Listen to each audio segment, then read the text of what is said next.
Bab kencing dalam air yang tenang. Dengan sanadnya Imam Abu Dawud meriwayatkan daripada Abi Hurairah daripada Nabi SAW, sabdanya, jangan sekali-kali sesiapa dari kamu kencing dalam air yang tenang, kemudian dia mandi pula menggunakan air itu. Dengan sanadnya Imam Abu Dawud meriwayatkan daripada Abi Hurairah lagi, katanya Rasulullah SAW bersabda, jangan sekali-kali seseorang dari kamu kencing dalam air yang tenang, dan jangan dia mandi junub dalam air yang tenang itu.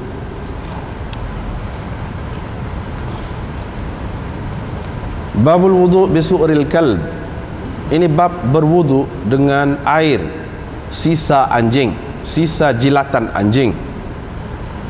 Dengan sanadnya Imam Abu Dawud meriwayatkan daripada Abi Hurairah daripada Nabi SAW, sabdanya,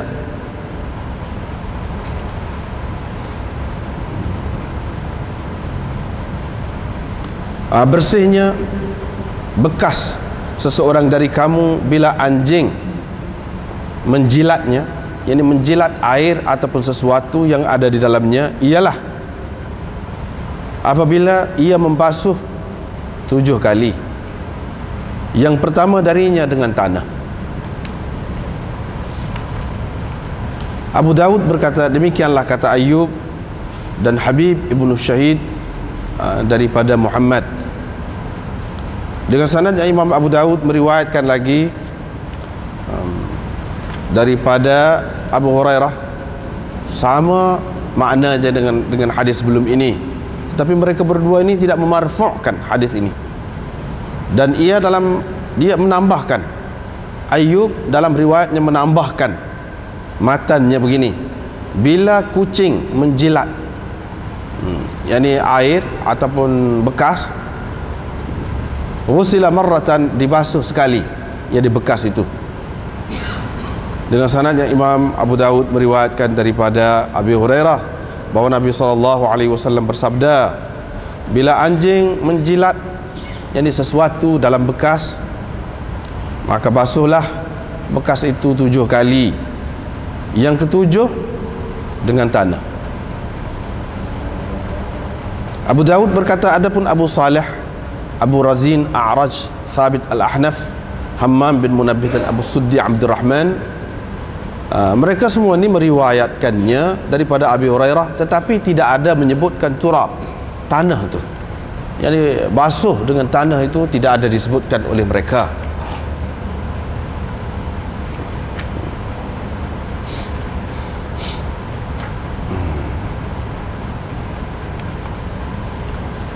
Dengan sanadnya Imam Abu Dawud meriwayatkan daripada Ibni Mughaffal, Abdullah Ibni Mughaffal, bahawa Rasulullah SAW telah memerintah supaya dibunuh anjing-anjing. Kemudian baginda bersabda, malahum walaha, kenapa mereka sibuk membicarakannya, kenapa mereka sibuk dengan anjing-anjing itu? Farakhasa, lalu baginda membenarkan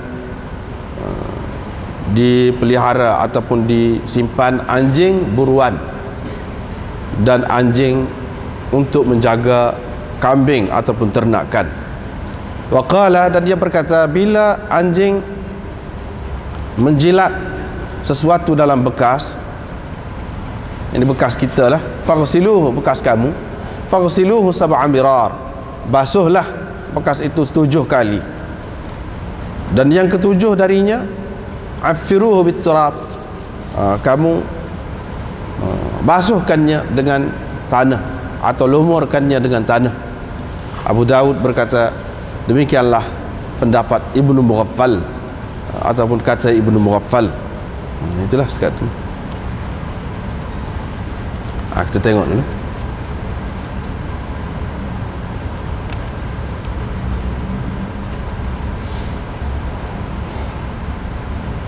Baru ni bincang tentang dalil masing-masing ni. Imam Abu Dawud dia kemukakan dalil masing-masing imam. Itulah maksud dia, tugas dia,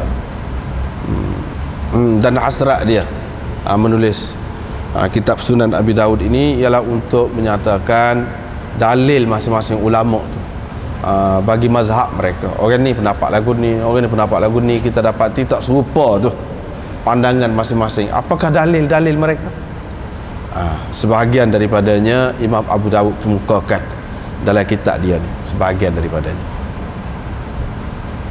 Sebagaimana kita maklum, kita ni start daripada bab-bab ni daripada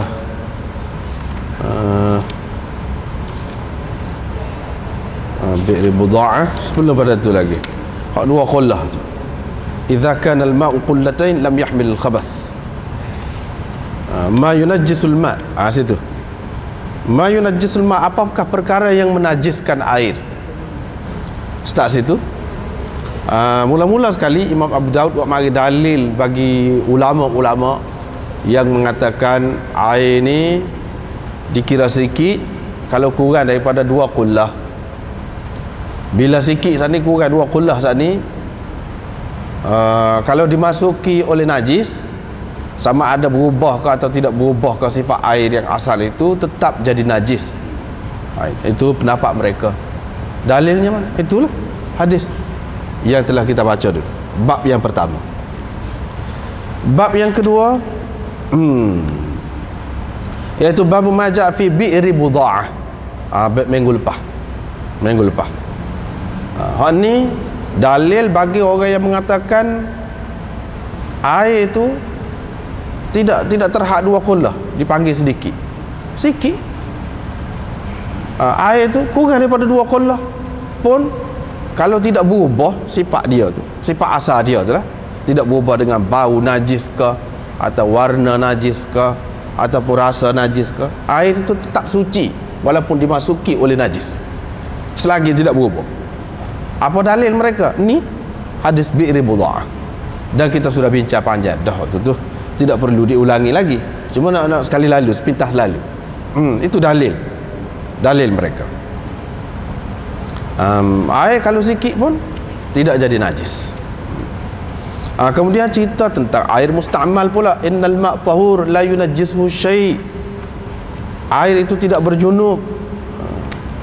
Seterusnya, maknanya air itu sikit lah guna dalam bahasa itu, tapi dah tidak berubah apa-apa, sebab tu boleh guna pula.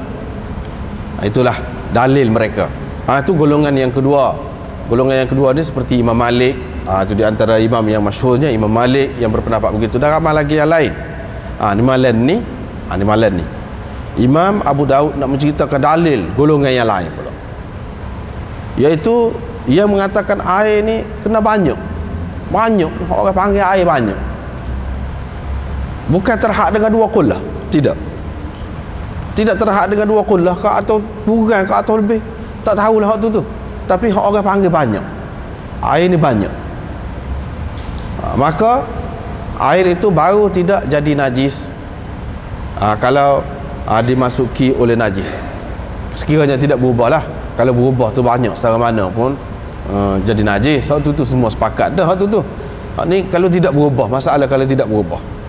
Ini seseolahnya Imam Abu Daud nak isyarat kepada pendapat-pendapat seperti Imam Abu Hanifah dan lain-lain yang mengatakan air ni kalau banyak, bagi dia air ni banyak, orang panggil banyak, lebih lagi pada 2 qullah. Mana dia berat lagi lah dalam masalah air ni. Kalau lebih lagi daripada 2 qullah tu, kalau kira-kira orang panggil tak banyak lagi, najis, jadi najis. Mana dalil dia? Ni malam ni. Ni dalil dia. Air yang banyak ni lah ke mana? Walaupun tenang, air tenang, sebab kita kata air ke dia air tasik misalnya, tasik tenang air, tapi banyak air tu, air tasik tu tu tak ada apa, tidak jadi najis. Lagu tu banyak lah, semua orang kata banyak kalau setara tu tak ada orang tak kata banyak. Ataupun Imam Abu Hanifah serahkan kepada orang ra'yul mubtala bihi, dia panggil Serahkan kepada pendapat masing-masing. Dia kata banyak ke setara tu, kau dia kata sikit. Kalau dia sudah kata banyak, maka tak apalah, tidak terjejaslah dengan dimasuki oleh najis-najis tadi, asalkan tidak mengubah sifat-sifat air yang asal. Inilah dalil dia je. Sebabnya dalam hadis ni cuba kita tengok, iaitu kencing dalam air yang tenang. Air tenang lagu mana? Air yang tenang ni hak sikit. Kalau hak banyak, kalau seorang tu kencing dalam laut, adakah dilarang? Tentu sekali tidak. Dan apakah menjejaskan air tu kalau kencing dalam laut, dalam sungai? Kalau sungai tu besar, tidak mengalir pun, tidak mengalir air dia, tak ada siapa dia kata tak boleh, tak ada siapa dia kata menajiskan. Sebab apa? Sebab banyak. Sebab ni air tenang ni, maksud air tenang ni biasanya air sikit yang disimpan oleh orang, yang disimpan oleh orang. Orang simpan dalam apa? Dalam cetong, dalam beledi, dalam payah, dalam apa lagi? Dalam kolah kalau kita kata. Tapi kolah tu tak ada had, sebab mereka tak terima dah. Dulu kita sudah bahas dah masalah dua kolah tu, mereka tak terima. Bila tak terima, lepas tu nak kira lagu mana? Kira banyak ni orang panggil banyak, orang panggil banyak. Walaupun setengah-setengah ulama dalam mazhab Hanafi cuba menghadkan, tetapi itu pendapat masing-masing. Asalnya Imam Abu Hanifah kata terserah kepada masing-masing orang, serah kepada masing-masing orang. Takkan air cetung tu orang panggil banyak, air sebeledi tu orang panggil banyak. Mana kita tidak kira banyak. Bila begitu jadi najis lah. Kalau kencing ataupun kalau apa-apa buat dalam air yang tenang. Tapi kalau air itu berlari, misalnya lokal tu tapi berlari, air bersih berlari. Atau pahit air kecil je pahit tu, tapi dia berlari, maknanya najis tu tidak duduk di situ, pergi ke tempat lain. Lepas tu kita guna air tadi, najis tu tak ada dah. Itu tak apa, sebab air berlari, air tidak tenang. Walaupun sikit pun tidak menajiskan air tu, sebab dia berlari. Hak ni hak tenang. Hak tenang tu termasuklah kalau air dalam payah ke, dalam beledi ke, dalam cetung ke, hak orang panggil sikit. Kalau air tenang, kalau banyak tak jadi apa juga, tak menjejaskan. Begitulah. Hak ni Imam Abu Daud bertujuan buat mari dalil mereka itulah. La yabulanna ahadukum fil ma'id daim. Jangan sekali-kali sesiapa atau seseorang dari kamu kencing dalam air yang tenang. Kencing dalam air yang tenang, jangan sekali-kali oleh kencing. Lepas tu kalau orang pergi berenang laut, dalam sungai duduk mandi, duduk cari ikan, duduk apa, tak boleh kencing. Kena naik dulu, naik ke darat dulu baru boleh kencing. Maksud gitu ke? Tentu tidak. Tentu tidak maksud. Ini maksud takut jadi najis lah air tu. Kalau jadi najis ni sebab apa? Sebab sikit. Kalau banyak dalam laut tidak jadi najis. Dalam tasik luah tu tidak ada jadi najis. Sebab takut najis lah, tak boleh guna kemudian. Dah lah air sikit, lepas tu tak boleh nak guna pula, menyusahkan diri sendiri. Sebab itu dilarang. Ini menunjukkan air sikit ni air banyak tidak. Sebab kalau air banyak, lepas tu orang duk kerja dalam laut apa tu, susah lah duk kerja dalam kolam, mesti kena tubik dulu kalau nak kecing. Biasalah orang kalau masuk dalam air ni sejuk nak kecing, susah. Jadi itu tidak maksud. Bukan maksud sini tak boleh kencing jadi kau penyakit, kau jadi kau berdosa, kau tidak kerana tu, tapi kerana benda lain, iaitu kerana takut najis. Artinya di sini mereka faham, ulama-ulama ni faham, najis ini dia menjejaskan air tu, menjejaskan air. Tak kira lah air kecil disebut biasalah, mudah berlaku. Takkanlah najis lain pula nak mari pada pergi sekali dengan kita dalam kolam saat ni, dalam tasik saat ni. Kita tak nak bawa sapah ke apa, tak nak bawa agar dia dalam air. Hak mungkin berlaku, hak selalu berlakunya kencing dalam air. Ini menunjukkan kencing tu najis, dia menjejaskan air.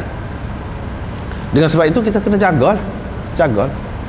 Walaupun sebut kencing di sini bukan kencing saja. Sebut kencing tu hak biasa, hak lain-lain pun segala najis menjejaskan. Inilah dalilnya. Sebab Nabi tak buih, jangan sekali-kali tak buih. Sebab apa? Takut najis. Bila najis Nak mandi, tak boleh nak mandi. Tak boleh nak guna buat mandi sebab dah dia jadi najis, dah kotor dah air tu. Nah, lepas tu dia nak mandi pula di situ.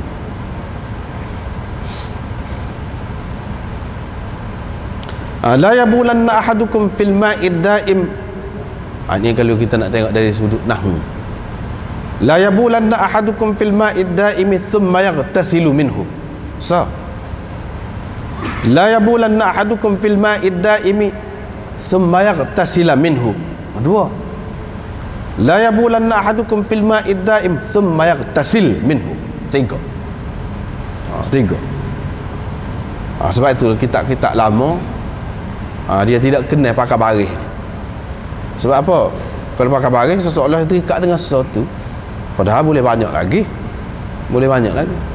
Kalau kita tidak ubah baris ni, boleh lah nak kata kot tu kot ni, kalau selagi boleh.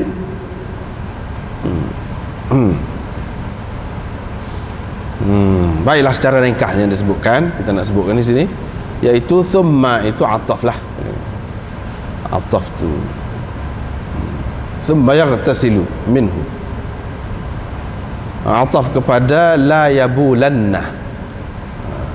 Kalau ataf kepada la yabulanna itu ataf tu pada apa ni, tempat rafa' lah, pasal permulaan ayat. Sebab itulah yaghtasilu, yang ditakdirnya thumma huwa yaghtasilu. Jadi yaghtasilu itu jadi khabar bagi mubtada yang mahdzuf. Itu sah. Kalau kita kata thumma yagtasil, thumma itu ataf juga, serupa juga, huruf ataf juga, tapi bukan ataf kepada la yabulanna tu, jumlah tu tidak, tetapi ataf kepada yabulanna. Bukan ataf kepada la yabulanna, tapi ataf kepada yabulanna. Mana tempat itu tempat majzum, jazam dengan la.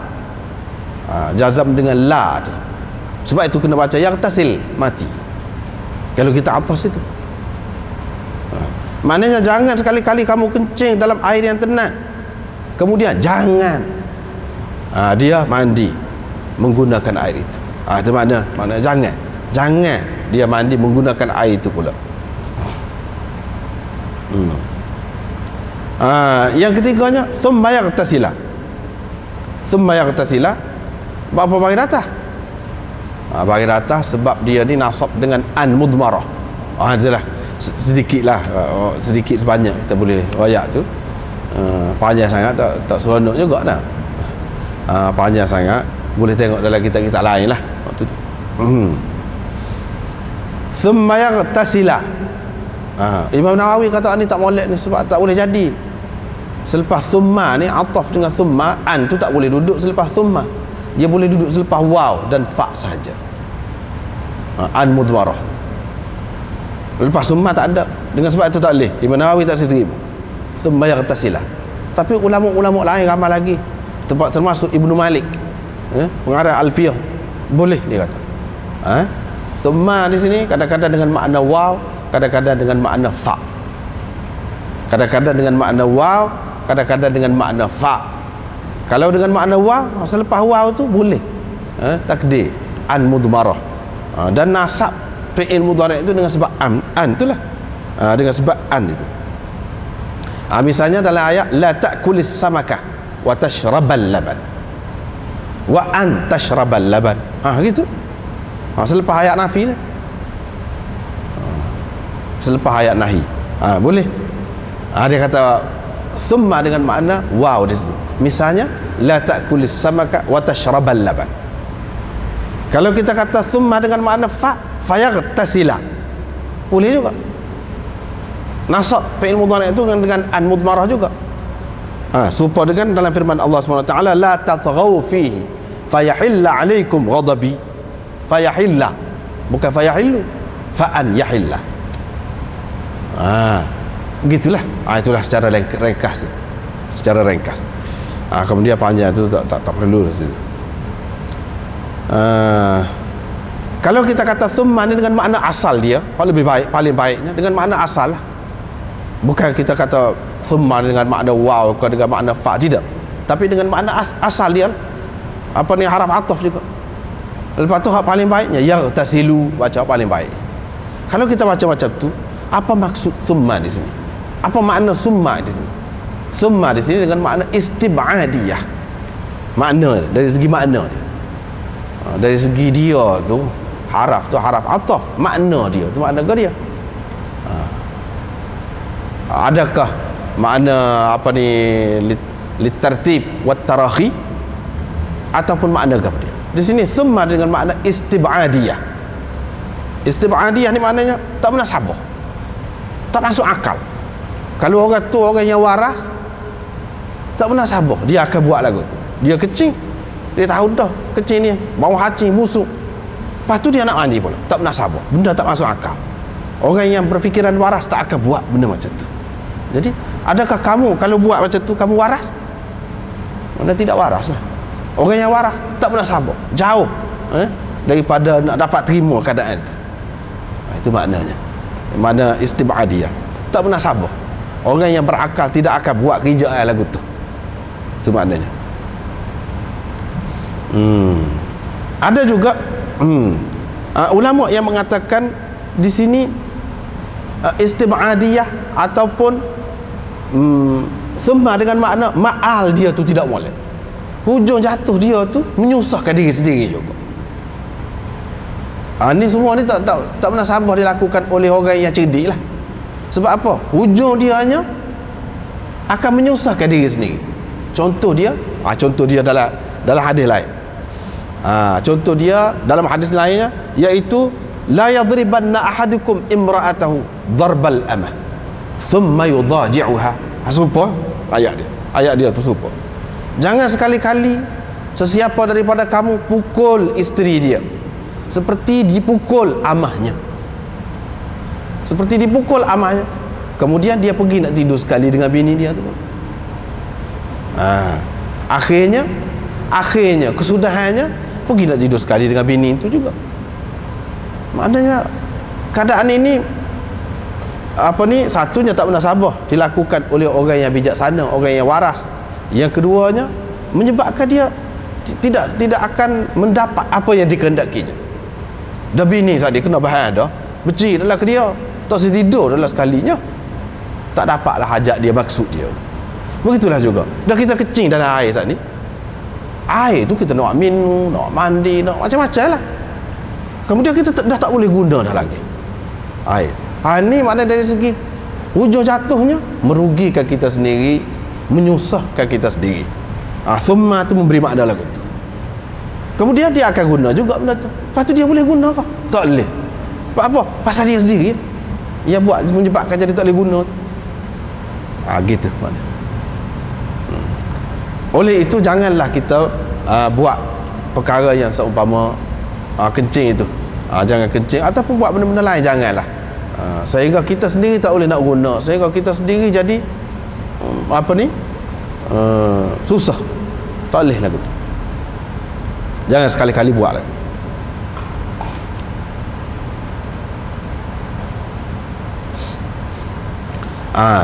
Imam Nawawi timbulkan kemuskilan, dia kata. Imam Nawawi timbulkan kemuskilan. Dia kata hak ni seseolahnya Nabi SAW larang kencing dalam air tenang ni kalau kemudiannya kita nak buat mandi ke, nak buat ambil air semaya ke, air tu kalau tidak tak apa, kencing dalam air tenang seseolah. Hak tak boleh ni kalau dua-dua sekali, kalau nak mandi saja tak apa juga, kalau nak kencing saja tak apa juga. Hak tak bolehnya kedua-dua sekali. Dia kata lagu tu. Kalau kita kata gitu tak kena. Sebab apa? Memang agama larang belaka. Kita tidak nak mandi pun. Dalam hadis ni zahirnya dia kata nak buat mandi. Kalau tidak nak buat mandi pun tak boleh juga. Sebab apa? Itu akan mensia-siakan air, akan merugikan air. Dan Nabi SAW melarang daripada idha'atil mal, mensia-siakan, merugikan harta benda kita. Tak boleh, dia larang. Kalau kita kencing, kalau kita tidak nak mandi pun, nak minum tak boleh, nak basuh kain tak boleh juga. Supaya juga bukan maksud mandi saja tak boleh, gol air pun tak boleh juga, kencing tak boleh dalam air yang sedikit tadi tak boleh. cukup mana-mana. Sebab dia kata kalau kalau kita tengok zahir hadis nampak kalau sekali tu baru tak boleh. Kalau tidak sekali tak apa. Tetapi ulama-ulama yang lain pula kata tak. Macam Ibnu Daqiq al-Aid, dia kata tidak. Hadis ni memang hak sekali tak boleh. Hak sekali tu tak boleh. Hak suku-suku kita tengok lain pula, dia kata. Bukan bermakna apabila hak sekali ni tak boleh, hak suku-suku tu boleh. Tak boleh. Tak boleh juga. Kita tahu mana? Tengok hadis lain. Ada dalam hadis yang lain Nabi SAW larang jangan kencing dalam air yang tenang saja, sekat tu. Lepas tu tak ada sebut kemudian kamu nak gunakan air tu buat mandi, tak ada. Sekat tu. Bermakna Nabi SAW larang kencing. Larang kencing. Ada juga hadis yang Nabi SAW larang mandi. Larang mandi dalam air yang tenang. Ada juga. Larang mandi dalam air yang tenang. Yang ni air yang sedikit dia larang. Ada juga. Hak ni kata dia kita pakai mengikut zahir dia, memang untuk kedua-dua. Tetapi untuk kencing saja kita tengok hadis lain. Untuk mandi saja dalam air hak sikit tadi kita nak mandi junub, Nabi SAW larang, kita tengok hadis lain. Hak ni untuk kedua-dua sekali. Hak dalam Muslim ada sebut suku-suku. Hak ni hak sekali. Kita terima lagu tu, tak payah kita kata kalau lagu ni larang sekali. Kalau tidak sekali nampak boleh lah, tak mesti. Setengah-setengah orang dia kata kalau kita pakai zahir hadis kak, ni sekali, kalau tidak sekali boleh. Dah orang yang pakai zahir hadis tu pun, orang panggil ahlul hadis pun, dia tengok banyak juga hadis, dia tidak tengok sah hadis. Bila dia tengok hadis lain, jumpa juga satu-satu tu tak boleh, jumpa juga. Itu pendapat yang berkenaan dengan Imam Nawawi, dan kita kata disangkal lah oleh Ibnu Daqiq al-Aid. Tapi Sindi ni ulama hadis zaman itu, tapi orang Pakistan. Sind ni Pakistan. Dia kata dalam hadis ni kalau kita jumpa dua larangan ia diletakkan sekali, boleh jadi larangan itu larangan daripada kedua-duanya. Apa makna larangan daripada kedua-duanya? Yakni larangan daripada al-jam'i bainahuma. Apabila dalam hadis tu kita dapati ada larangan daripada dua perkara. Sini larang kecil, larang mandi, dua perkara. Boleh jadi larangan itu bermakna larangan daripada kedua-duanya. Kedua-duanya. Yakni masing-masing kalau buat suku-suku tak boleh. Ada juga kadang-kadang dalam hadis tu kalau larangan dua lagu tu bermaksud larangan kalau dibuat sekali.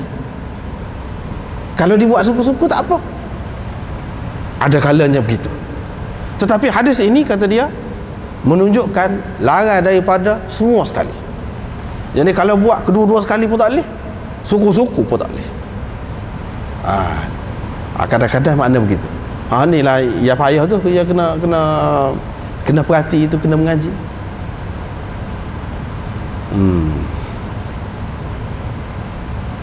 Dia kata an-nahyu an syai'ain imma an-nahyu 'anil jam'i bainahuma ataupun an-nahyu 'anil jami'.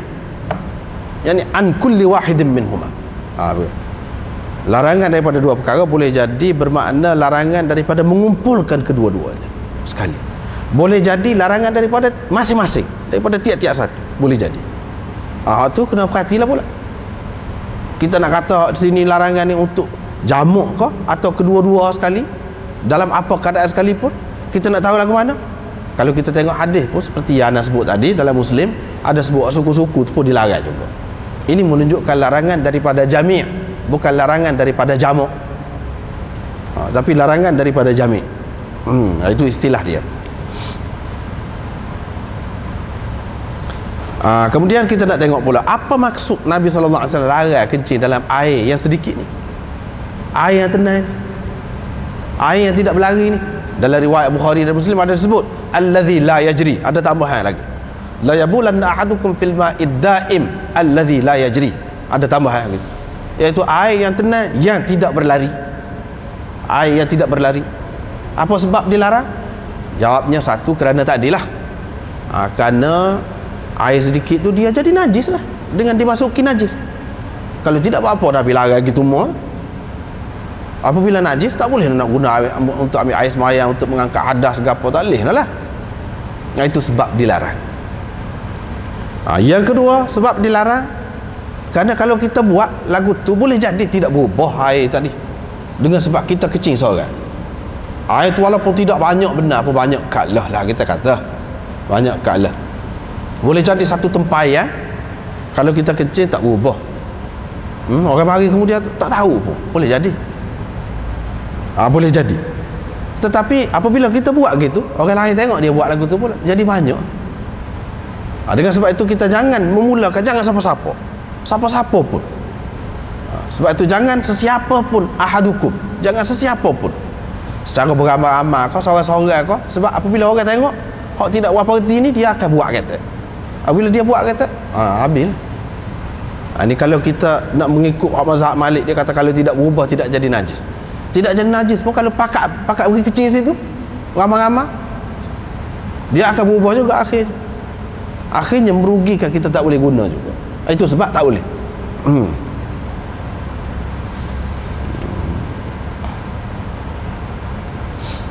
Yang ketiganya, larangan ini larangan kencing dalam air yang tenang.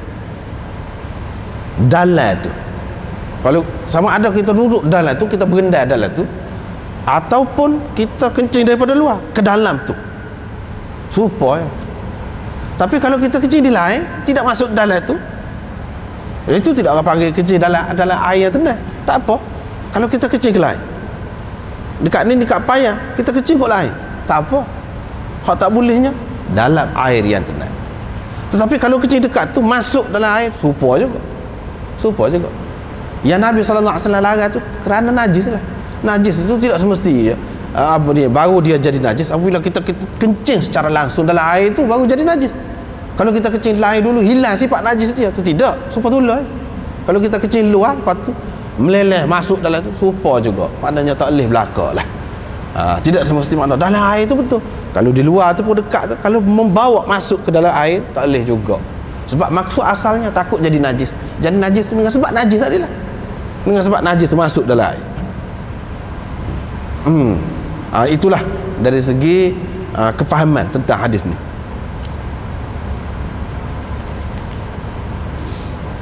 Dalam hadis yang kedua, iaitu jangan seseorang dari kamu atau sesiapa dari kamu kencing, jangan sekali-kali. Nun tu nun taukid, mana jangan sekali-kali. Jangan sekali-kali. Dan jangan dia, yani tidak boleh dia mandi junub di dalam air yang tenang. Tak boleh. Daripada sinilah ulama buat kesimpulan, air yang musta'mal tu tak boleh guna. Air musta'mal untuk mengangkat hadas. Dan kalau kita mengikut mazhab Syafi'i, mani gapo tu, air mani tu tidak najis. Dia suci. Katakanlah dia tidak kena hak lain lah, air mani saja kita kata. Kau pergi benda dalam itu dah suci, air mani. Tapi buat apa yang air tu jadi najis? Buat apa yang air tu jadi? Yang Nabi SAW larang tak sering mandi junub ni, air tu akan jadi najis. Sebab apa jadi najis? Sebab kita nak mengangkat hadas. Itulah ulama buat kesimpulan, air tu jadi musta'mal dengan sebab kita niatkan untuk mengangkat hadas. Sekarang ni kita masuk dalam tu untuk mandi junub. Mandi junub, wala yaghtasilu fihi minal janabah. Jangan mandi junub dalam, bukan jangan mandi. Bukan jangan mandi saja dak. Kalau mandi untuk menyejukkan tubuh kita ni suci, apa nak jadi kotor, tidak jadi musta'mal. Waktu tu apa makna air musta'mal? Iaitu air yang telah digunakan untuk mengangkat hadas. Itu satu. Ni boleh dikatakan semua terima lah tu. Yang kedua, air yang digunakan untuk qurbah, tidak untuk mengangkat hadas pun, untuk qurbah. Jadi untuk menghampirkan diri kita kepada Allah SWT. Musta'mal. Air musta'mal. Tidak semesti untuk mengangkat hadas, untuk qurbah. Misalnya kita ada air semaya dah, kita ambil air semaya pula. Apa ambil air semaya? Lepas kita kata kira boleh pahala untuk qurbah, untuk mendekatkan diri kepada Allah SWT. Baik. Sekarang ni dia kata jangan mandi junub. Sebab apa? Sebab junub tu hadas. Bila kita mengangkat hadas, dia jadi kotor dalam air. Jadi air musta'mal orang panggil. Satu, air musta'mal bila kita duduk dalam tu kena tubuh kita hak lain. Kita masuk kaki dulu misalnya. Kita kata, ni perbahasan pekoh lah. Hak panjang lebar lagi pekoh. Masuk kaki dulu. Kaki tu kotor dah. Lepas tu air tu sudah jadi kotor dah. Kita masuk tubuh kita hak lain kena kotor belakang. Tak suci. Satu, sebab tak boleh. Sebab jadi kotor hak lain bila kita niat janabah. Baiklah. Ini perbahasan pekoh lah. Kalau kita tidak niat, ketika kita rendam kaki tu kita tidak niat nak mengangkat hadas. Lepas tu kita waktu tubik, kita basuh sebahagian hak tidak kena air tadi. Selain daripada kaki kita. Tidak terangkat juga hadas sebab tidak basuh habis. Sebab kita niat tu tidak atas habis. Tak jadi juga. Kita nak guna pula air tu tak boleh dah untuk basuh kaki kita. Tak boleh. Sebab apa? Kita sudah basuh hak lain. Tak boleh juga. Sepatutnya. Ini menunjukkan Nabi SAW nak ajar kepada kita kena tahu masalah cemar cuci ni. Cemar cuci ni bukan dalam perkara-perkara hak zahir saja. Dalam perkara-perkara hak maknawi. Orang panggil najis hukmi, najis pada hukum. Bukan pada zahir. Pada zahir tidak najis, tidak bau busuk, tidak apa. Tapi orang panggil najis juga, kotor juga, berhadas. Hak tu orang panggil hadas. Berhadas. Hak tu pun kita kena ambil kira. Bermakna Islam ni nak ajar kepada kita najis ni banyak peringkat. Najis itu banyak. Ini dari segi falsafah. Dari segi falsafah. Nak ajar kepada kita najis itu banyak peringkat. Peringkat mana? Satu, semua tanyalah siapa pun dalam dunia ni, kafir kau, Islam kau, bangsa mana pun, kalau bau busuk tai ayam monek tu tak save belakang. Tak save belakang. Semua faham hak tu. Tapi kalau pergi kepada berhadas tak faham. Apa yang apabila berjunub ni kena mandi junub? Tak faham. Apa apabila ketuk terbatal semaya? Tak faham dah lah. Sekat tu pun tak faham dah. Padahal ketuk tu boleh kita dengar lagi. Boleh dihidu lagi. Hak tu pun tak faham dah manusia. Kalau pergi ke dalam lagi tak faham. Kau tak faham. Innamal musyrikuna najasun fala yaqrabul masjidal haram ba'da 'amihim hadha. Sesungguhnya orang-orang musyrikun itu najis. Najis kok anda cuci bukan main dia. Najis i'tiqad. Najis i'tiqad. Hak tu lebih parah lagi. Sebab apa? Yang menyebabkan tidak layak dia masuk dalam syurga benar. Hak lain-lain boleh kira lagi. Hak tu najis sebenarnya, tapi orang tidak kata najis. Ini masalahnya.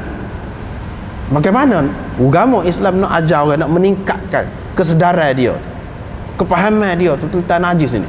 Nak suruh dia benci kepada syirik, taksir, telajak kepada syirik, kepada kufur tu lagu mana? Dia ajar hak zahir.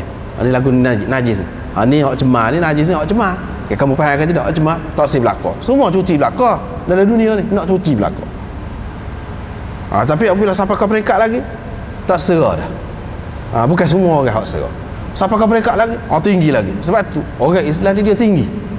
Dalam. Dalam dia ada falsafah dia, falsafah hidup dia. Hak tu lah hak paling kotor sekali. Sebab kotor tu menyebabkan tak boleh masuk dalam syurga. Sesuai layak dia hanya dengan neraka saja. Hak tu berat je. Dosa kotor juga.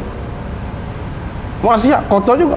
Banyaklah perkara hak kita tidak faham. Kita tidak nampak kotor dia. Hakikatnya kotor. Bila kita tahu hakikat dia kotor, kita tak sih. Sebab apa? Kita sudah belajar dah. Hak kotor ni benda barang orang tak sih. Adakah kita nak? Dah Tuhan kata dah kotor. Orang kafir dia tak terima lah. Tak apalah dia. Tapi kita orang Islam dia kata najis. Najis ni lagu mana? Hak biasanya kita tahu najis ni tahi, air kencing dan sebagainya. Hak tu najis. Tak ada orang nak. Hak ni pun dia nak ajar kita supaya kita berasa lagu tu. Itu. Falsafah ni najis gapun. Kalau kita faham lagu tu kan? Beringat. Beringat. Bermakna najis itu banyak peringkat. Banyak peringkat. Tujuan hak sebenarnya tak usah najis-najis. Nak suruh kita faham hak abstrak, hak maknawi, hak pada hukum, pada kira-kira saja dikira najis. Dari segi zahir tak nampak najis. Kalau Allah SWT nak tunjuk baru nampak. Kalau tidak tak nampak. Dan kesan dia baru nampak di akhirat. Jauh lah. Dalam dunia ni tak ada apa.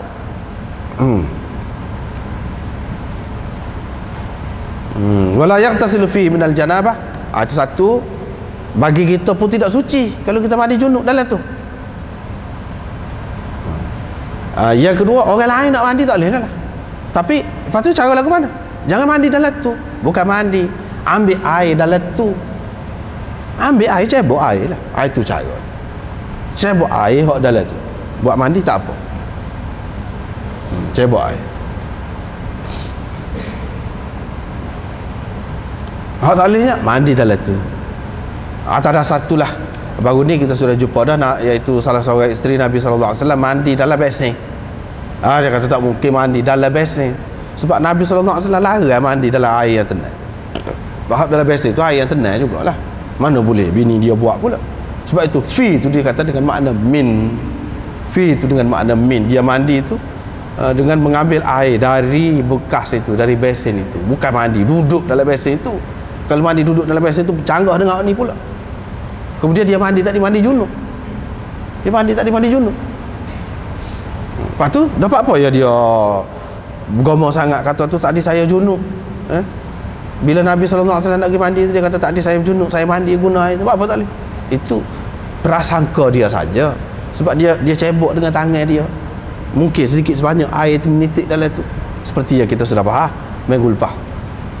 Sekadar tu tak apa. Sekadar tu tidak apa. Hak tak bolehnya duduk dalam tu. Duduk dalam tu. Hak tadi kita kata mani itu tidak najis, itu berdasarkan mazhab Syafi'i. Kalau berdasarkan mazhab Hanafi, mazhab Malik najis. Mazhab Imam Bukhari ke apa najis. Air mani tu. Kalau najis, mau lagi lah tak boleh duduk dalam tu sebab menyebabkan jadi air mani tu. Ini kalau tidak duduk dalam tu tak timbul masalah. Boleh. Itu caranya. Boleh guna air tu tapi jangan duduk dalam tu. Cebok daripada bekas. Baru jalan. Cebok tu macam-macam lah caranya. Sama ada menggunakan cetung ke ataupun tidak guna cetung, seperti baru ni kita sudah bincang dah, guna tangan saja. Sebab dia guna tangan tu lah dia berasa tak sedap tu. Nabi SAW kata tak apa. Tak apa. Air tidak berjunub. Orang berjunub. Air tidak berjunub.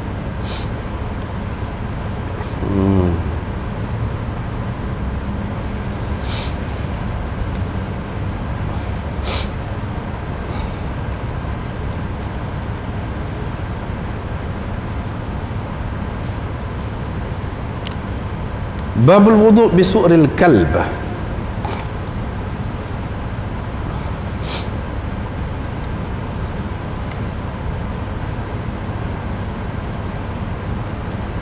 Babul wudu' bi su'ril kalb.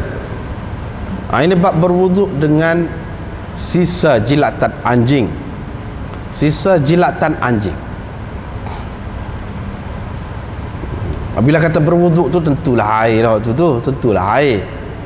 Air tu bekas kena jilat ke anjing. Macam mana? Boleh ke tidak ambil wuduk dengan air sisa, air lebihan, lebih anjing jilat?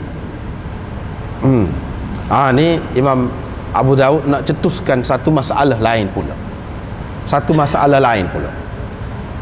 Tapi masih lagi bab suci lagi, cuci kotor ni masih lagi. Tidak nak cerita tentang banyak kau sedikit air, tidak timbul waktu. Ini masalah lain pula. Najis ke tidak? Seperti mana kita maklum, Imam Abu Daud ini lebih cenderung kepada fahaman ahlul hadis. Lebih banyak pendapat dia tu serupa dengan Imam Ahmad dan Imam Syafi'i yang dianggap sebagai ahlul hadis. Ada pun ini. Sebab itulah dia buat mari hadis ni kebanyakannya kalau baca dalam bab ni hanya hak ni yang mari hak ni, iaitu hak mazhab sesuai dengan mazhab Syafi'i dan sesuai dengan mazhab Ahmad saja. Hak mazhab lain dia tak mari. Cuma kalau ada pun isyarat saja, isyarat. Sebab itulah ramai ulama mengatakan dia ni Hambali. Sebab tu guru dia Imam Ahmad Hambali. Tetapi nak kata lagu tu pada ana tidak setuju. Dia ni lebih kepada ahlul hadis. Kalau nak kata dia ni mazhab Ahmad sebab dia mari riwayat serupa dengan mazhab Ahmad, lepas tu dia mari riwayat serupa dengan mazhab Syafi'i tu berapa banyak? Ada kalanya dia mari riwayat serupa dengan mazhab Malik saja. Serupa dengan mazhab Malik saja dalam bab tu. Hak riwayat serupa dengan mazhab lain tak ada. Apa kita nak katakan? Tidak. Ini masalah tarjih dia. Tapi dalam kebanyakan masalah dia ni serupa dengan hak ni lah. Serupa dengan Imam Syafi'i, serupa dengan Imam Ahmad. Dalam masalah jilatan anjing ni, maksud jilatan anjing di sini air lah, sebab wuduk tu maksudnya air semaya. Dia mari dua hadis. Hadis yang mula-mula ni basuh 7 kali. Hak ni serupa dengan mazhab Syafi'i lah. Mazhab Syafi'i memang basuh 7 kali, dan salah satunya dengan tanah. Lepas tu dia mari hadis Ibnu Mughaffal, Abdullah Ibnu Mughaffal. Hak ni sesuai dengan mazhab Ahmad. Dia mari kemudian.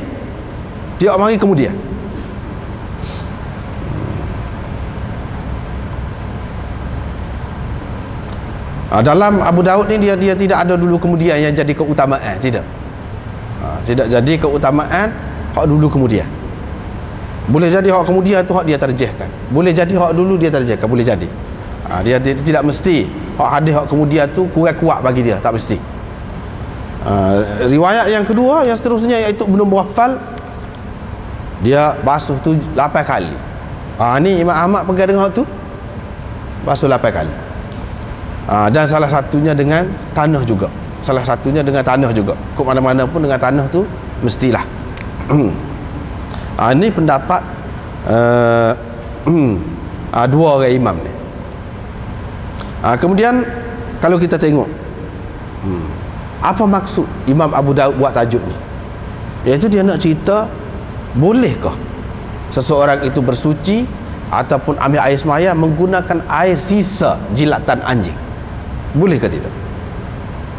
Kalau dalam Bukhari cara seperti ini dia buat, dan dia tidak hukum, dia tidak buat keputusan, dia nak menunjukkan khilaf. Itu cara Bukhari. Memang semua ulama kata lagu tu. Bukhari kalau dia buat tajuk macam ni, tajuk macam ni, lepas tu dia tak hukum ke mana-mana, menunjukkan dia nak isyarat kepada khilaf ada dalam masalah ni. Boleh jadi Imam Abu Daud pun di sini serupa tu juga. Yang ni dia nak mengisyaratkan kepada ada khilaf dalam masalah ni. Sebab itu dia buat tajuk ni. Sebab ada khilaf lah. Kalau tak ada khilaf, buat apa ke dia? Itu satu pendapat. Pendapat yang kedua mengatakan bahawa Imam Abu Daud tujuan dia buat tajuk ni dia nak rak, dia nak tolak pendapat orang yang mengatakan boleh buat ambil air semaya menggunakan air sisa jilatan anjing. Dia nak tolak. Di antara yang berpendapat begitu ialah Zuhri dan Thawri, Sufyan Ats-Tsauri. Dia mengatakan air sisa jilatan anjing boleh dibuat ambil air semaya, tidak jadi najis, tak perlu basuh pun boleh buat ambil air semaya. Dalam Bukhari ada sebut begitu. Imam Bukhari juga di antara ulama yang berpendapat tidak najis, anjing itu tidak najis, boleh nak buat ambil air semaya. Sebab itulah Imam Bukhari buat mari banyak asar yang menunjukkan boleh. Itu cara dia, cara ulama-ulama hadis dalam kitab masing-masing ni. Kalau dia nak ayat bagi dia boleh, dia mari hak tu hak banyak ya. Supaya di sini yang menyokong pendapat ulama mengatakan Imam Abu Daud ni nak tolak pendapat orang-orang yang mengatakan boleh tu. Setelah dia buat tajuk ni, dia mari hadis-hadis hak kata tak boleh, iaitu hak kena basuh 7 kali. Kalau bekas tu sendiri kena basuh, padahal bekas tu bukan kena jilat. Hak kena jilatnya air, zahirnya air. Apabila dijilat anjing tak ada berubah apa-apa. Apa yang Nabi SAW dalam setengah-setengah riwayat suruh lerak air, suruh lerak. Apabila suruh lerak tu, kalau lah masih boleh lagi, apa yang lerak, suruh curah air, lepas tu suruh basuh pula bekas tadi. Ini menunjukkan najis dia ni najis berat, bukan najis sikit-sikit, tidak, tapi najis berat. Menunjukkan najis berat jilatan anjing. Itu kalau jilatan dia, kalau tahid dia, air kecil dia, kalau lebih lagi lah. Tapi lebih lagi pun oleh kerana tak ada hukum yang kata kena buat lagu lain, sekadar tu je lah. Kena hak berkait dengan anjing ni 7 kali, maka buat lagu tu. Walaupun tahi dia pun, air kecil dia, kau gap dia, kau tak kira lah. Kena 7 kali. Sebab tak ada hadis. Ia membezakan di antara jilatan dia tu dengan hak lain. Setara jilatan tu pun 7, hak lain walaupun tak ada jelas. Kalau air kencing dia, kalau tahi dia, tak ada jelas dalam hadis. Tetapi mereka berdasarkan qiyas. Berdasarkan qiyas, ini najis. Kalau setara ni pun najis, suruh lerak, suruh basuh 7 kali. Kalau hak lain lebih-lebih lagi lah. Berdasarkan qiyas aulawi.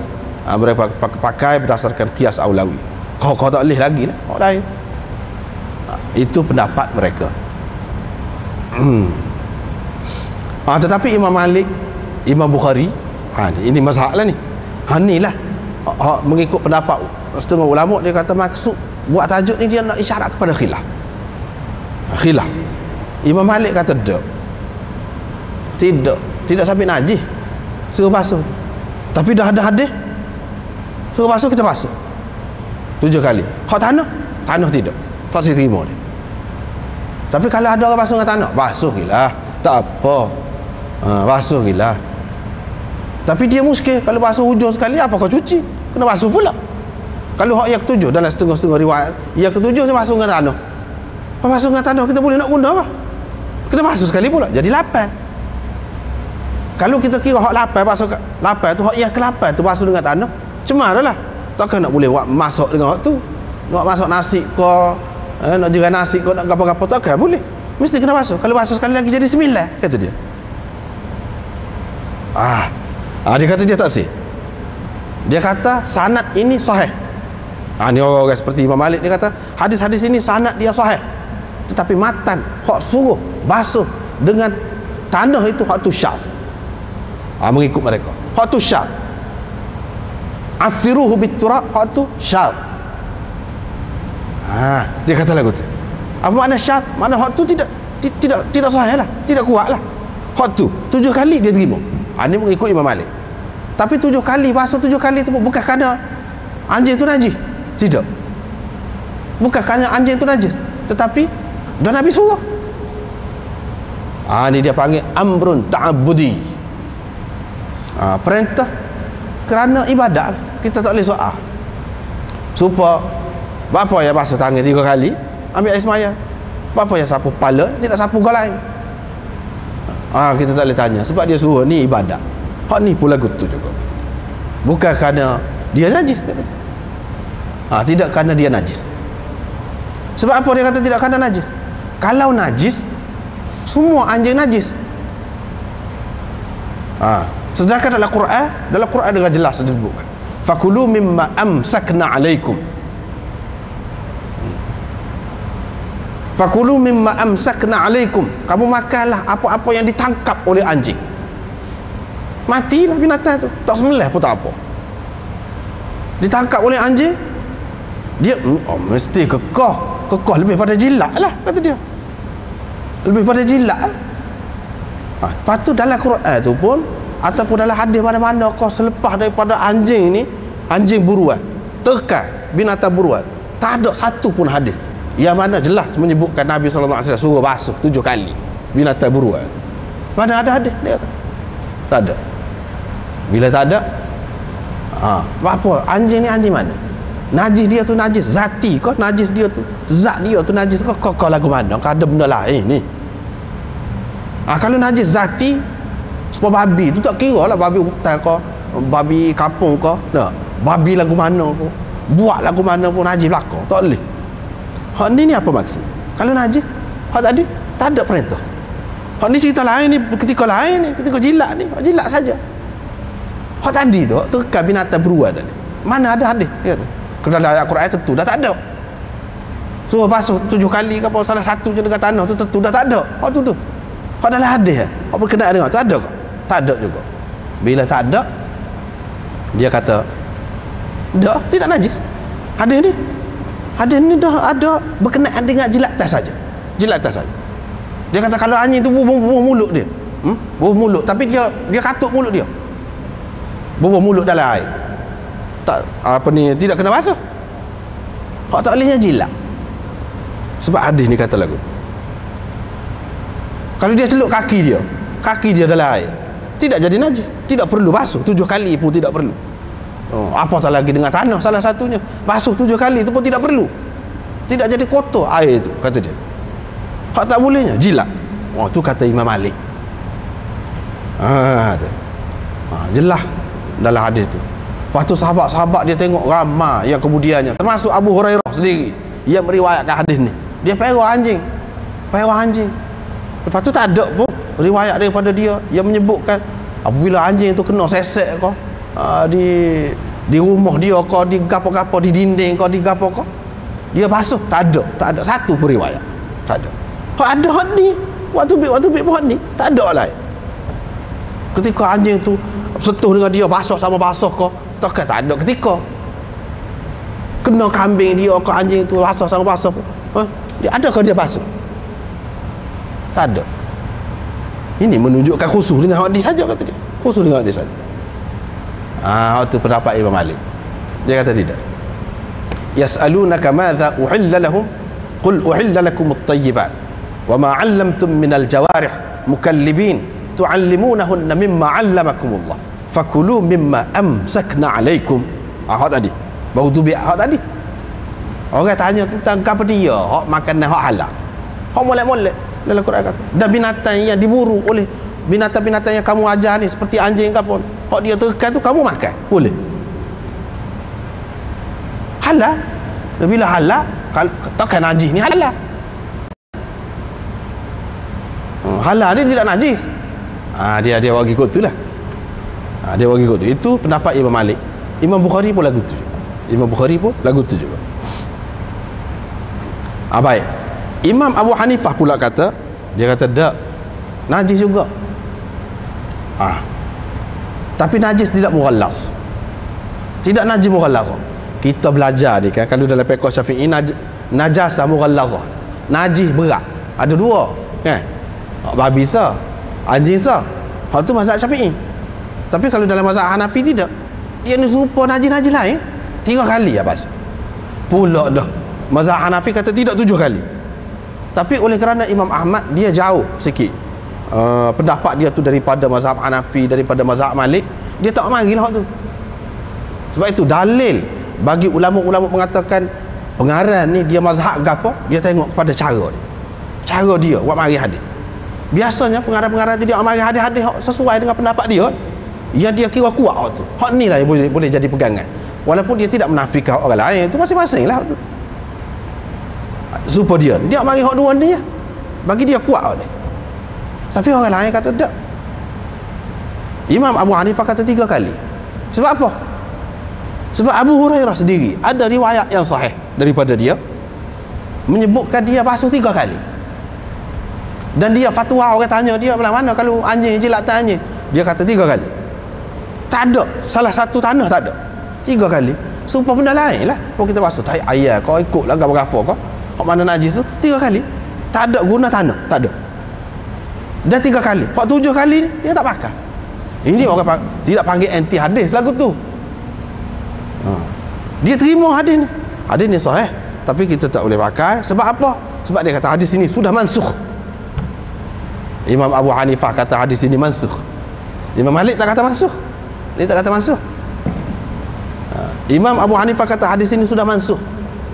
Sebab apa? Takkanlah Abu Hurairah yang meriwayatkan hak ni 7 kali kena basuh ni, kalau dia tidak tahu Nabi SAW hukum lagu lain pula kemudiannya, dia nak tinggal hadis ni takkan lagu tu.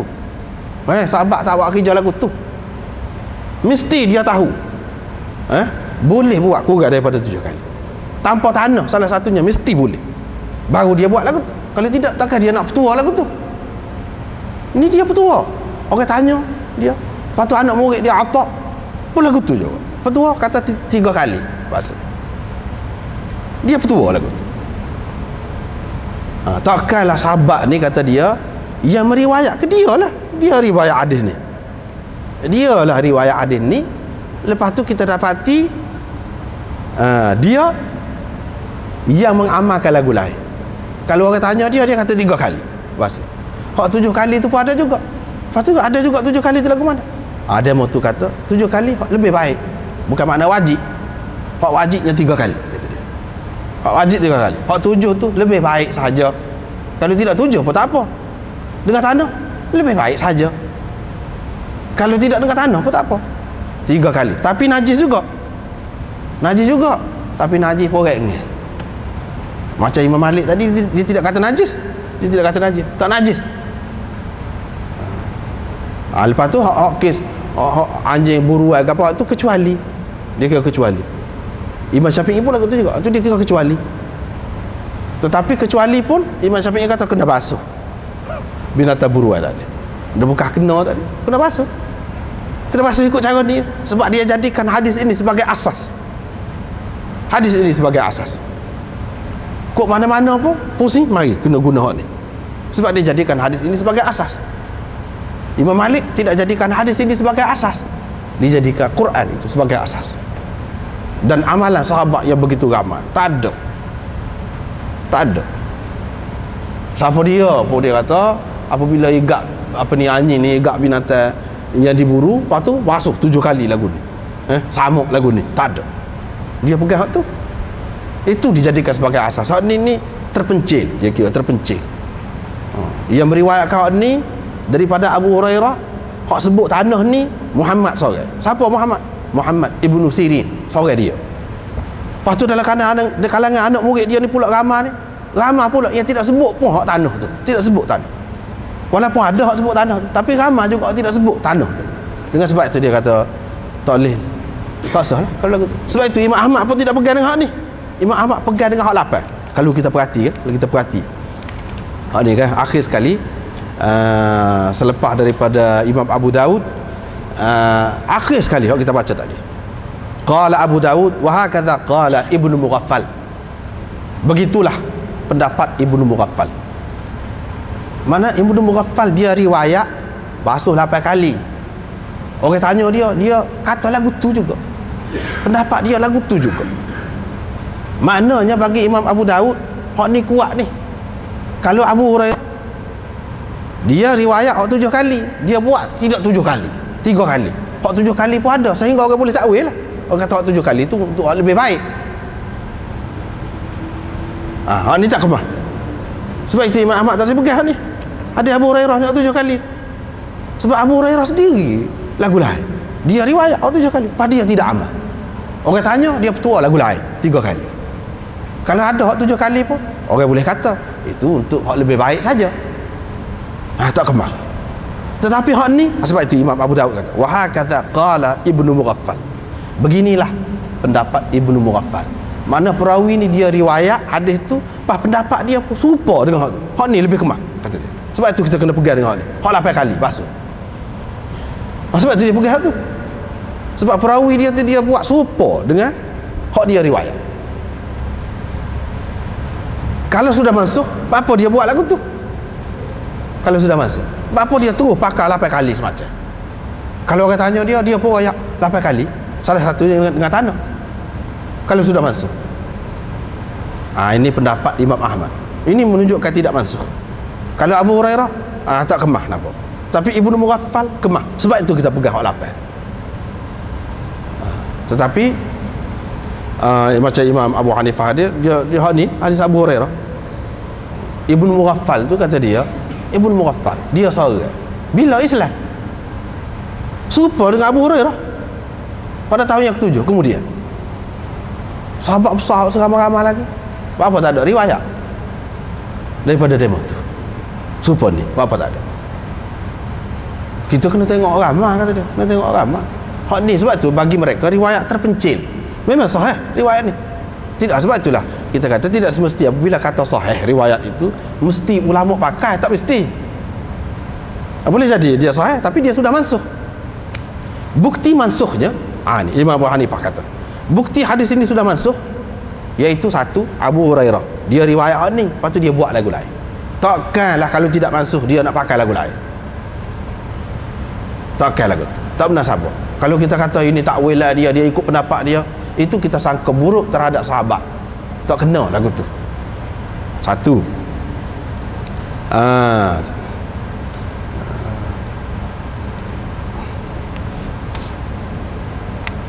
Dia kata mansuh ni. Yang kedua, Kalau kita perhati berkenaan dengan anjing ni, kata dia, perintah berubah-ubah perintah tentang anjing. Kita tengok hadis ni, hadis Ibnu Mughaffal, iaitu Rasulullah sallallahu alaihi wasallam suruh bunuh anjing mula-mula. Adakah Rasulullah suruh bunuh anjing ni sampai seumur? Tidak. Sampai kiamat? Tidak. Di zaman dia sudah berubah-ubah. Menunjukkan di sini kalau kita perhati hukum berkenaan dengan anjing ni dia banyak kali berubah. Perubahan itulah orang panggil mansukhnya, nasakhnya, perubahan itu. Sebab Nabi SAW kata malahum walaha, apa kan duk sibuk dengan anjing, biar ke dia lah.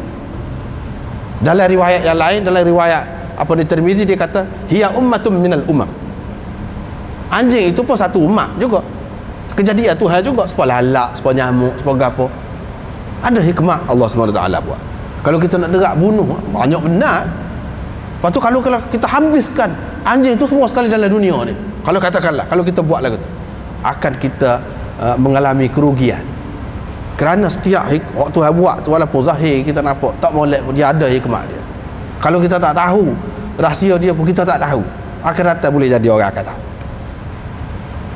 Dengan sebab itu dia kata malahum walaha, apa dia mau duduk sibuk cara kanyi ni. Lepas pada tu Nabi SAW larang bunuh anjing. Mula-mula tak boleh, perah pun tak boleh.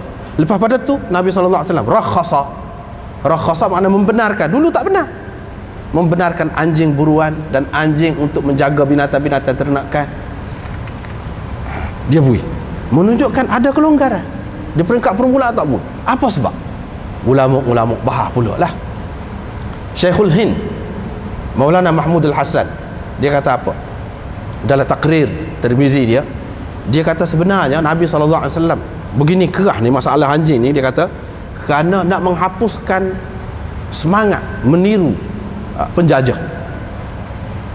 Kot tu dia kata semasa orang Islam, Nabi SAW pergi ke Madinah ni, dari segi ekonomi, dari segi politik, dari segi apa-apa, orang Yahudi yang menguasai Madinah. Orang Islam ni dari segi ilmu pun tanya ahlul kitab, mereka bukan ahlul kitab, tanya ahlul kitab. Dari segi ekonomi pun nak beli air nak minum tu pun kena beli. Siapa dia? Orang Yahudi yang menguasai Bi'ri Aris dan sebagainya, apa di telaga-telaga yang ada di Madinah tu. Kemudiannya Sayyidina Osman beli, barulah orang Islam lega sikit. Banyak perkara lah. Dia penjajah ni apabila dia mari supaya bila-bila masa sifat dia, bangsa yang terjajah, seperti mana kata Ibnu Khaldun dalam mukaddimah dia, memang dia kata tabi'i dah, sudah jadi tabiat manusia lah kata. Semula jadi manusia, dia terpengaruh dengan orang lebih kuat daripada dia, dia akan menurut orang yang lebih kuat daripada dia. Kalau penjajah tu Arab, ketika Arab kuat dulu, sampai ke Cina tu tahu janggut tak penuh, panjang janggut, pakai jubah, pakai Cina, pakai topi, pakai sokok, pakai bangsa lain. Pasal apa? Ketika dia kuat. Ketika orang putih kuat pula, tengok semua pakai necktie belakang, pakai necktie belakang, jabak begitu ni, pakai necktie, pakai baju kuk, pakai cara dia. Itu dari segi pakaian, bukan dari segi pakaian saja, bukan dari segi pakaian saja, benda-benda lain pun orang kita tak tahu, begar tak tahu, waktu gani tak tahu sampai itu dah, tahu belakang jadi makanan biasa, mari daripada dia. Hak dia kata sedap, kita sedap kata, padahal tak sedap lah mana pun. Tapi ada bangsa yang dijajah. Nabi SAW nak kikis semangat tu, baru dia jadi jiwa merdeka. Kalau selagi ada duduk pok tu, duduk berasa agak-agaknya auham, orang panggil khurafat, benda-benda khurafat, dia ni jadi kaya ni, buat dia pakai seluar pendek kali, maka kita pun nak pakai seluar pendek kata. Agak-agaknya buat dia ni kaya ni, dia tak pakai tudung kali, kita pun tak pakai tudung kata. Misalnya agak-agaknya dia ni jadi maju berniaga gitu gini, jadi belakon dia perah anjing kali. Mulalah orang Arab pun perah anjing, Ansar gapo perah anjing. Cara Nabi SAW nak kikis, dia kikis belakon. Kalau Yahudi tahu misal panjang, dia suruh cukup misal. Kalau Yahudi buat lagu, dia tak serupa sama. Nak tengok boleh maju ke tidak apabila kita tak serupa dengan dia. Maju sepatutlah juga, rupanya maju duduk pada rajin, duduk pada sungguh, bukan duduk pada pakaian, bukan duduk pada makanan, bukan. Tu tujuan sebenarnya. Dia nak hapus hak tu. Mula-mula dia berat tu dah jadi nak kau susah gitu, mau baik tak usah perah lah, senang Nak kau kena basuh 7 kali, sikit-sikit kena 7 kali kat berat, tak sah lah lagu tu. Pakat tak payah. Apabila tak payah, bukan itu maksud dia. Anjing banyak kelebihan dia. Hak diketahui pada masa tu pun banyak dah. Boleh jaga binatang ternakan, boleh jaga hasil tanaman, boleh jaga apa dia ni, boleh buat binatang buruan. Banyak faedah yang diketahui pada masa tu. Nabi SAW benar. Nak ceritanya Islam ni, apabila dia tak terima sesuatu, bukan dia tak terima dengan membabi buta begitu, tanpa mengkaji baik dia, tidak baik dia, untung ruginya, tidak. Dia tengok hak mana baik, kita ambil lah hak tu. Dah stabil molek dah jiwa kita ni, tak ada dah kita terpengaruh dengan Yahudi. Tak ada dah kita ni jadi pok turut dia. Dah tak ada tu, tak ada apa. Baliklah kepada asal. Kepada asal kita tengoklah anjing. Ada hak molek, ada hak tak molek dia. Hak molek dia, hak tu hak Nabi SAW benar tu. Dalam keadaan benar gini, kalaulah banyak pula susah, kena basuh, kena gitu gini, tak ada makna lah kemudahan pula. Tak ada makna lah kemudahan pula. Siapa tak sembelih boleh makan binatang buruan. Asalnya arnak kau kijang kau gapo kau tak boleh, kena sembelih. Ni tak sembelih pun. Potong anjing tangkap boleh makan. Dah begitu istimewa, takkanlah nak jadi susah pula nak suruh basuh pula. Dengan 7 kali, salah satu dengan tanah pula. Apalagi tak ada hadis pun. Takkanlah lagu tu, kata dia. Ini kalau kita perhati daripada berat. Hak berat nak sesuai ketika bunuh tu. Ketika tu lah suruh basuh 7 kali. Basuh salah satunya dengan tanah. Lepas tu dia kau perangai. Hak ni Abu Hurairah. Dia Islam pada tahun yang ke-7. Supaya juga Ibnu Mughaffal. Sahabat ni sahabat bukan lama. Bukan as-sabiqun al-awwalun. Bukan hak tu. Sahabat kemudian. Hak dia riwayat dia dengar orang lain cerita. Sahabat cerita. Tapi dia cerita tu dia tidak royak. Hak ni sudah hapus ke apa. Ni yang menjadi keliru tu.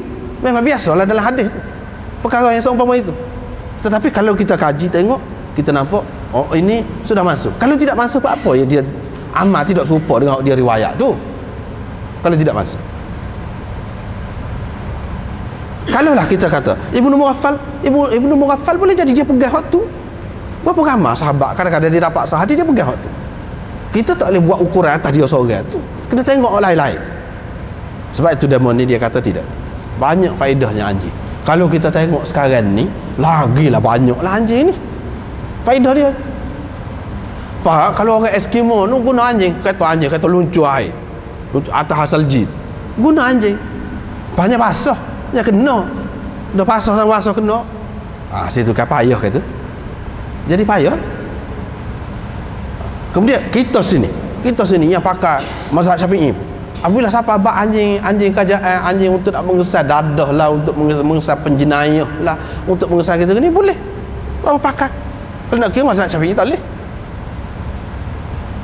Kalau nak kira. Sebab apa? Tak dapat tidur orang kena terima kenyataan bahawa kegunaan dia besar, banyak. Faedah dia banyak. Orang hak duduk bangunan runtuh, duduk dalam bumi, dia boleh hidup. Ni hidup lah. Boleh hidup anjing. Itu kelebihan dia. Kelebihan anjing. Jangan kita tengok dari sudut hak tak molek saja. Hak tak molek tu mengikut Syekhul Hind, dia ada sebab, ada latar belakang dia. Dan latar belakang itu sudah tidak ada. Latar belakang itu sudah tidak ada. Oleh itu kita boleh guna. Kalau tidak kita tak guna, ketinggalan. Tapi inilah masalah mazhab Syafi'i ni, nak jual pun tak boleh anjing. Anjing buruan ke anjing kamu tak boleh jual. Wis saja. Sedangkan mazhab Imam Abu Hanifah kata apa tak boleh. Benda ada faedah, setiap ada faedah boleh. Bukan main susah orang nak ajar dia tu. Nak boleh kesan dadah, nak boleh kesan orang penjenayah ke apa. Boleh kesan. Bukan main. Susah nak ajar tu, mahal harga dia. Lepas tu kalau kita ni tidak tak guna, ketinggalan. Sebab itu kita dapati di tempat kita ni secara terbuka lah anda nak sebut ni. Kalau sampai batu kat orang Sikh, hak jujur orang anjing ataupun orang kafir, orang Islam pakai taksi. Sebab apa? Sadi dah tak boleh. Sedangkan berapa banyak kita ketinggalan. Tu je bukan apa. Ketinggalan. Sebab kita tidak terbuka. Ada tempat-tempat kadang-kadang ulama yang tak sih nak kemah dengan satu mazhab pun dia terpaksa. Pergi ke mazhab lain. Misalnya dalam masalah ni. Kalau tidak, macam mana boleh guna juga tempat kita? Sudah tentulah mufti-mufti tempat kita memfatwakan kata boleh. Pakai hak demo tu, hak kata boleh. Kalau Syafi'i ke mana-mana pun tak boleh. Kecuali kalau anjing buruan. Anjing buruan, anjing untuk jaga apa nama ni, binatang ternakan, boleh jadi dia kias dengan hak tu. Setengah ulama kata tak boleh, hak ni saja. Anjing buruan, anjing untuk menjaga tanaman, hak ada dalam hadis saja. Dan anjing untuk menjaga binatang ternakan, hak tu saja. Hak lain tak boleh. Ada juga hak kata lagu tu. Setengah ulama kata ini isyarat daripada Nabi SAW saja. Anjing ni banyak kegunaan dia. Hak pada masa tu diketahuinya kegunaan dia untuk ni, dia sebutlah hak tu. Kalau ada lagi banyak lagi kegunaan lain, boleh juga. Boleh juga. Tetapi dalam keadaan boleh tu, kalau kita kata, kalau kena setu dengan kita kena basuh 7 kali, menyusahkan. Menyebabkan jadi orang jauh juga tak asyik. Tidak gemar. Nak melatih anjing, nak begitu gini. Orang tak asyik. Sebab itu tidak maju kita dari segi tu. Dari segi melatih anjing, apa tak ada. Tak maju. Akhirnya boleh kau orang. Kita tak pakai ilmu tapak tangan ke apa. Boleh kau orang. Padahal dalam Quran ada sebut dah. Dalam hadis pun ada. Isyarat-isyarat ada.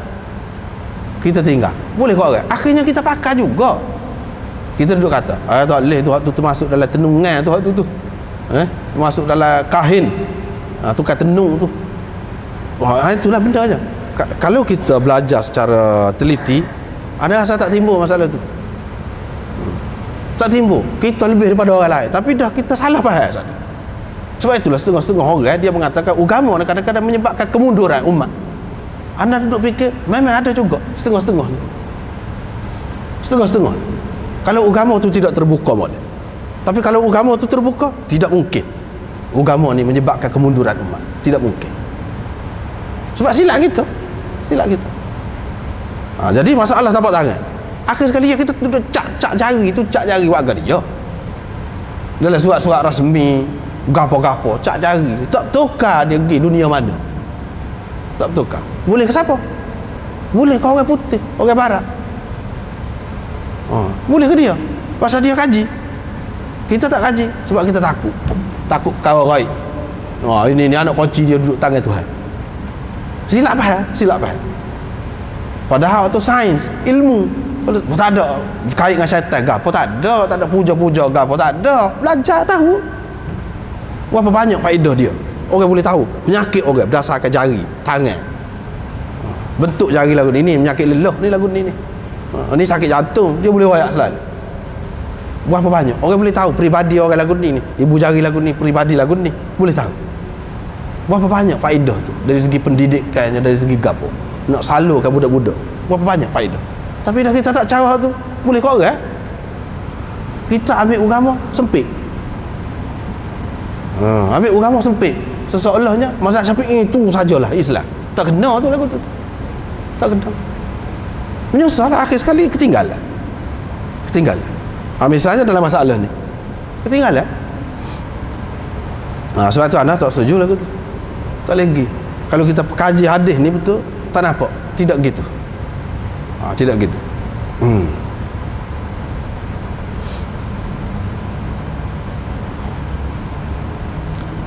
Kemudian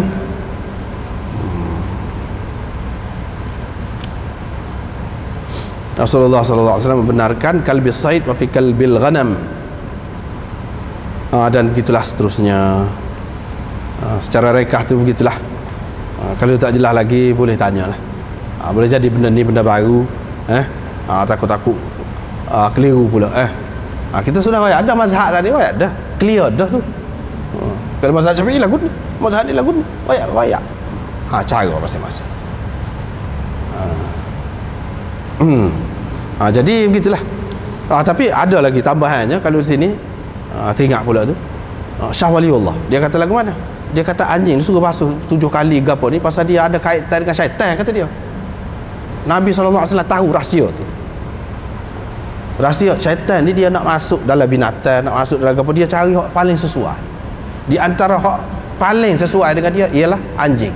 Sebab itu kalau dia berupa binatang yang paling sesuai, paling banyak dia berupa dalam rupa anjing, ular. Hak dia berupa jin gapo ni. Di peringkat permulaan Nabi SAW isyarat, dia kata bunuh anjing. Pada tu dia tak buih semua anjing. Pada tu dia suruh bunuh anjing hitam saja. Anjing hitam ada tanda dai, ada tanda sinar dai. Tetapi adakah semua hak tanda hitam dai itu tak boleh? Mesti syaitan selalu, jin selalu? Tak juga. Ini isyarat pula pada satu benda lain, iaitu benda-benda hak sani kan, makhluk-makhluk halus ni kadang-kadang ada orang tertentu dia boleh kesah, dia boleh tahu ni bukan ular biasa. Bomo lah orang panggil bomo. Orang kita panggil bomo. Dia boleh tahu ni tidak ular, jangan bahas. Kalau bahas jadi masalah. Jadi masalah, jadi kurung lah, jadi kalau dia badi lah, jadi macam-macam lah, jadi sakit sepanjang hayat lah, macam-macam lah, duduk meraung, dia ganggu. Ini kalau hak jin, syaitan ke apa. Dan bukan semua orang tahu. Boleh jadi anjing tu anjing hak kuning pun syaitan boleh masuk juga, bukan anjing hitam saja, anjing hak kuning. Tapi kalau bomo dia tahu, ni hak mari ni bukan saja, tapi dia mari dalam rupa ni, dia boleh tahu, dia boleh kesan. Nabi SAW dia tidak belajar ilmu bomo ni, tapi melalui wahyu. Orang lain kalau nak kesan benda-benda tu, dia kena ada lah cara-cara dia sendiri.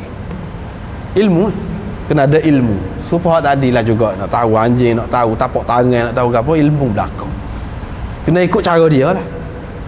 Kalau Nabi SAW dia boleh tahu benda tu dengan wahyu, dia boleh tahu.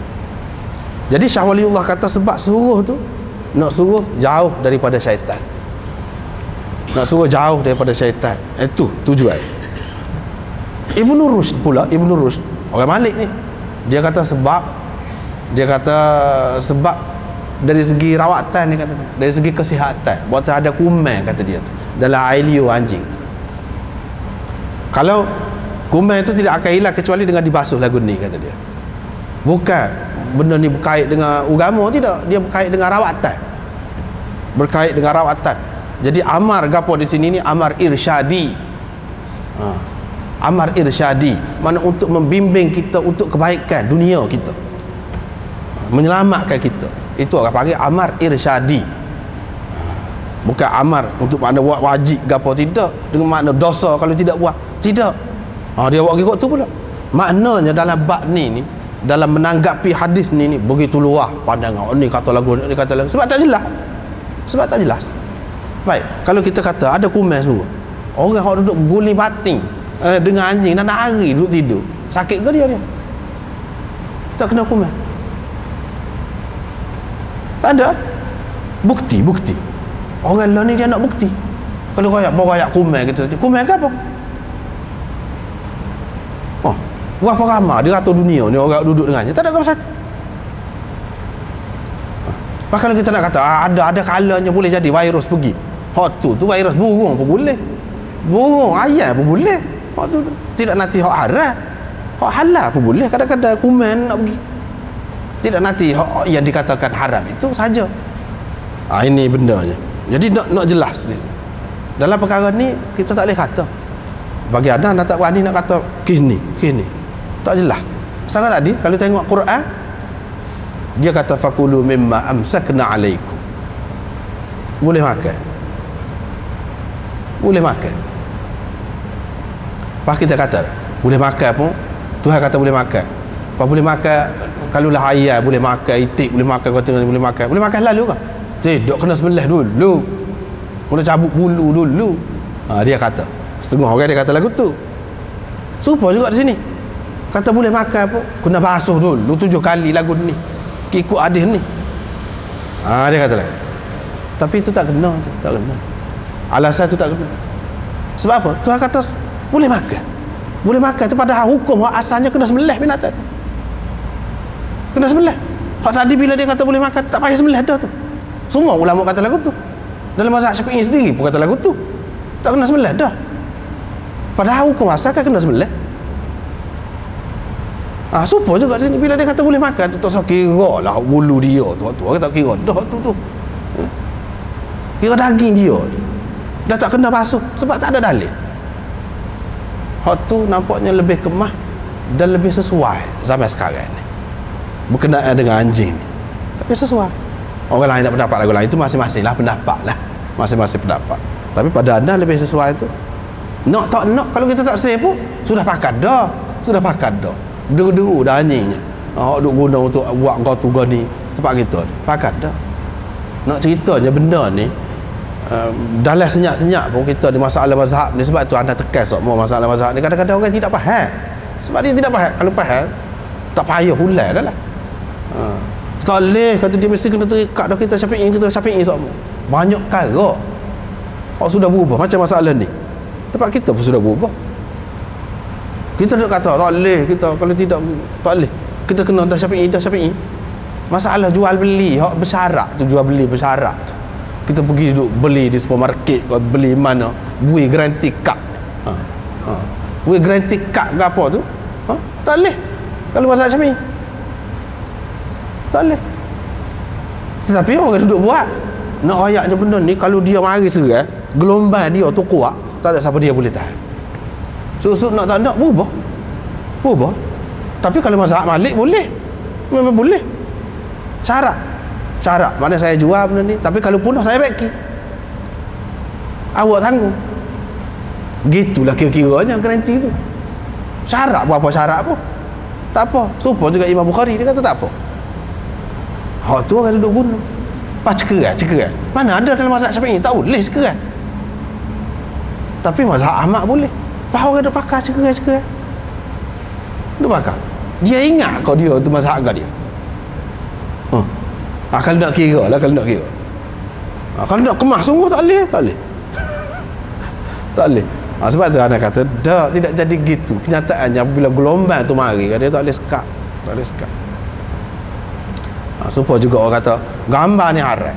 Lepas tu dah gambar tu haram, terus duduk ayat lah ngajar pun dalam TV tu, kalau ngajar agama pun dia haram pun tolak juga, dia kata tak boleh nak sekat tu.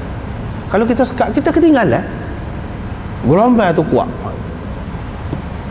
kita ketinggalan. Sebab tu ramai ulama mengatakan boleh, tak ada apa. Hak tak boleh tu apa sebab? Dia mulalah nak kaji. Buat apa kalau lagu tu? Ya tak boleh tu buat apa? Barulah nak kaji, kalau tidak pakai sahih gitu ya. Banyak pula hikmat tu di sebalik kemajuan yang berlaku ni, mencabar fikiran kita, menyebabkan kita bersedia berubah. Kalau kita tak mahu berubah, ketinggalan. Tu wallahu a'lam.